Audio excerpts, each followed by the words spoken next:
Hester was a beautiful woman whose family was important and powerful. But she had no luck. Hester fell in love and got married. But her marriage became dull and empty. She had 3 beautiful children, a boy and 2 girls. But she did not love them. Hester pretended that she loved them, but she knew that she did not. Hester's husband travelled to the city each day and worked in an office. But he was not very successful in his job and did not earn much money. Hester did not know how to make money either. They both spent more money than they could earn, so they had serious money problems. Hester and her family lived in a fine house which had a pleasant garden. Beautiful and expensive things filled the house. The children had all the toys that they wanted. But sometimes it seemed that a voice was whispering in the house. The children could hear the voice all the time. Nobody spoke about it, but the whisper was everywhere. There must be more money. There must be more money. Hester's son was called Paul. "Mother," said Paul, "why don't we have our own car?" "Because we're the poor members of the family," she said. "But why are we poor, Mother?" asked Paul. When Hester replied, her voice was cold, hard, and angry. "Well," she said slowly, "it's because your father had no luck." "Is luck the same thing as money, Mother?" "No, Paul. Luck brings money. If you're lucky, you have money. That's why it's better to be born lucky than rich. If you're rich, you may lose your money. But if you're lucky, you will always get more money." "Oh," said Paul, "and is father not lucky?" "He's very unlucky, I think," said the mother bitterly. "Well," said Paul, "I'm a lucky person." "Excellent," said Hester, laughing. Paul saw that his mother did not believe him, and this made him angry. So the boy decided to try and find luck. Paul had a rocking horse in the nursery, the room where the children played. While his sisters played with their dolls, Paul sat on the big wooden rocking horse and rode it madly. Then he stood in front of it, staring into its face. Its red mouth was slightly open, and its big glass eyes were wide and bright. "Take me to the place where there is luck," he said to the horse. The horse could help him to find luck. That is what Paul believed.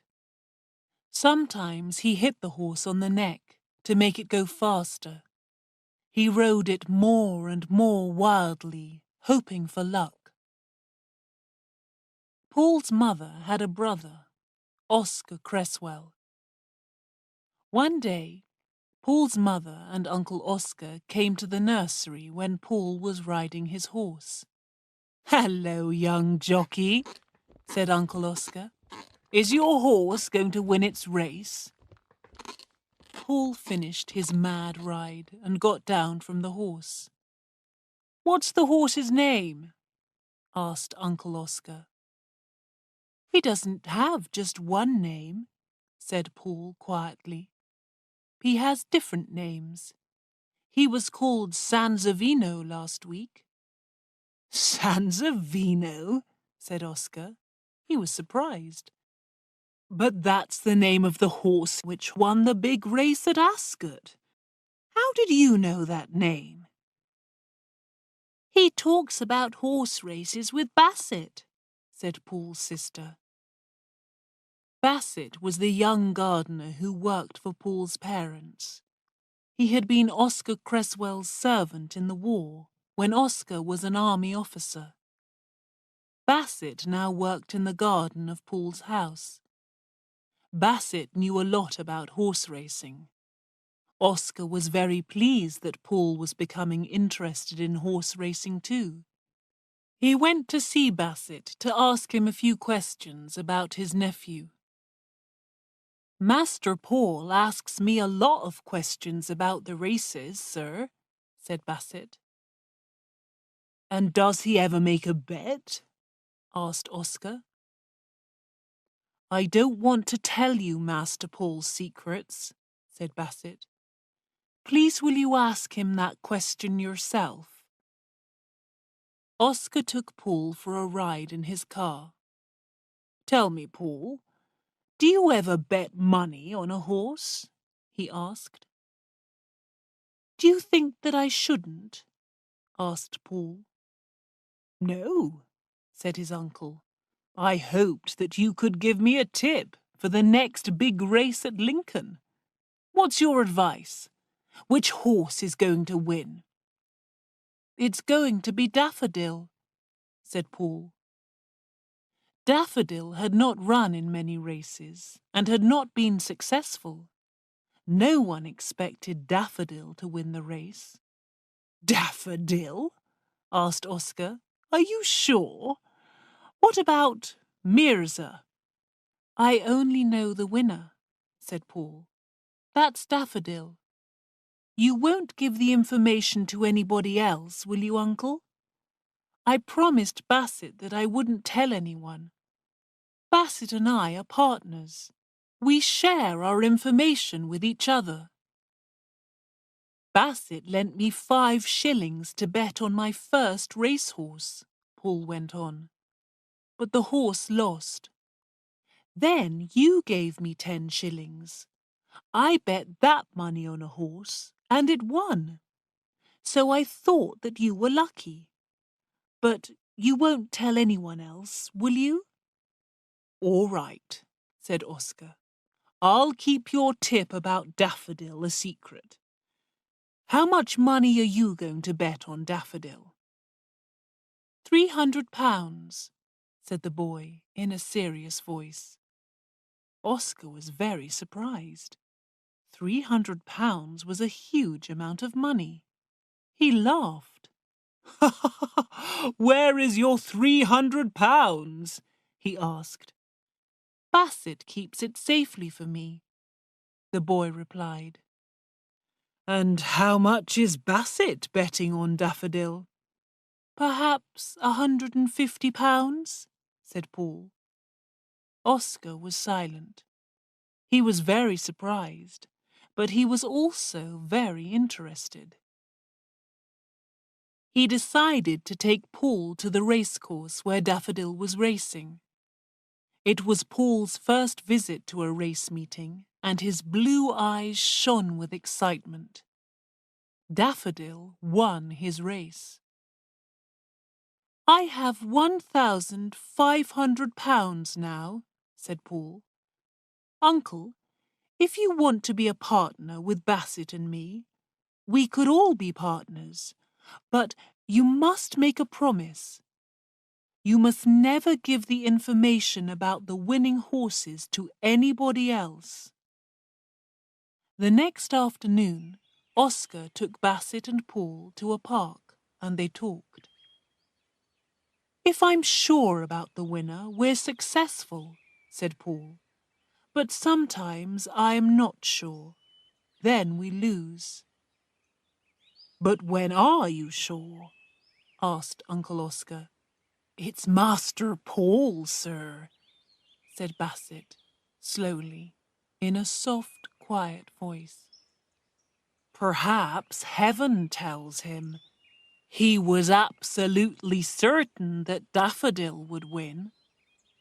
But where's the money that Paul has won? Asked Oscar. I keep it safely for him, said Bassett. Whenever Master Paul wants the money, he can have it. £1,500, said Oscar, shaking his head. He almost did not believe it. Yes, said Basset. They drove home again. Oscar asked to see Paul's £1,500, and Basset showed it to him. Then Oscar decided to become a partner too. Sometimes I'm absolutely sure which horse will win, said Paul. I was sure about Daffodil.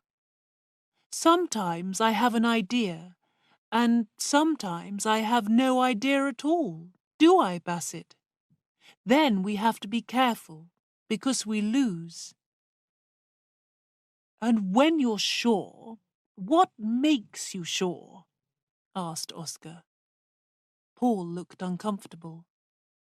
Oh, well, I don't know, he said. I'm sure, Uncle. That's all.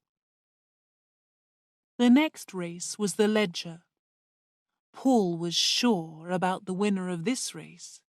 He bet £1,000 on a horse called Lively Spark. Lively Spark came in first place, and Paul won £10,000. Oscar Cresswell won £2,000. You see, said Paul, I was absolutely sure that Lively Spark would win. I don't understand how you're guessing correctly, said Oscar. What are you going to do with your money? I wanted to get money for Mother, replied Paul. She said that she had no luck because Father is unlucky. I want to be lucky. Then I can stop the whispers in our house. Whispers in the house? Repeated Oscar in surprise. What do you mean? Oh, I don't know, said Paul. But the house never has enough money, and so it's always whispering. I want to stop the whispers. But I don't want Mother to know about my luck. She wouldn't let me bet on the horses. Very well, Paul. We won't tell her, said Oscar. Paul and his uncle made a plan. Paul gave £5,000 to Oscar, and Oscar gave the money to a lawyer. The lawyer was going to tell Hester about a relative who she had never met. Hester was going to get £5,000 because the relative had died. Each year, on her birthday, Hester was going to receive £1,000. So my sister will have a birthday present of £1,000 for the next 5 years, said Oscar. Paul's mother had her birthday in November. By that time, the whispers in the house had become very loud. Paul was worried. Hester opened her letters at breakfast on her birthday. Paul watched his mother's face carefully as she read the lawyer's letter. But she did not smile. Her face became hard and cold. "Did you have any presents for your birthday?" asked Paul. "Not really," said his mother. Then she went to the city. In the afternoon, Oscar came to the house. He told Paul that his mother had been to see the lawyer. She had many large debts, and she owed a lot of money to many people. So £1,000 was not enough for her. She wanted to have the whole amount. She wanted the £5,000 immediately. "Oh, let her have all the money now," said Paul. "We can win some more money. We'll get a lot of money if I choose the winners of the Grand National, or the Lincolnshire, or the Derby. I'm sure to know the winner for one of these races." So Hester got the whole £5,000. She spent a lot of money on new furniture and expensive things for the house. She told Paul that he would go to an expensive school in the autumn. Then something very strange happened. The voices in the house suddenly changed.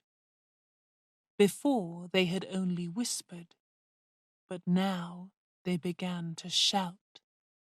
"There must be more money! There must be more money!" Paul was frightened. He spent a lot of time with Bassett.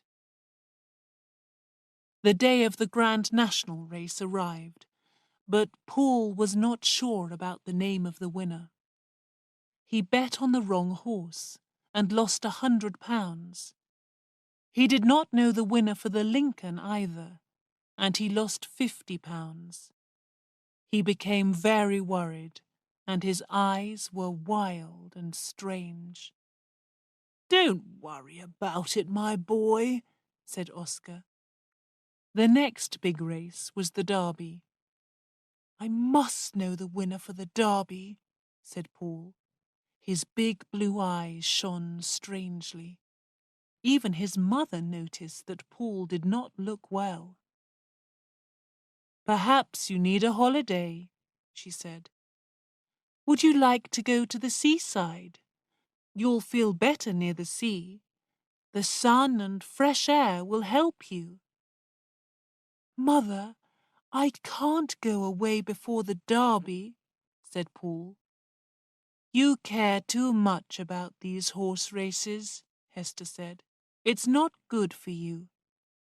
"Please don't send me away until after the Derby," said Paul. "Don't send me away from this house." "Do you love this house so much?" asked his mother in surprise. "I didn't know that." "Very well, you can stay here until after the Derby." There was a secret reason why Paul wanted to stay in the house. He had not told anyone about it, not even Uncle Oscar or Bassett. His secret was his wooden rocking horse, which did not have a name. He asked for the horse to be moved to his bedroom. "But aren't you too big for a rocking horse?" asked Hester. "Well, I can't have a real horse of my own," Paul said, "and the rocking horse is a good friend to me." The time for the Derby was getting near. Paul behaved more and more strangely. He became very thin, and his eyes were wild. His mother was worried about him. 2 nights before the Derby, Paul's mother and father were at a big party.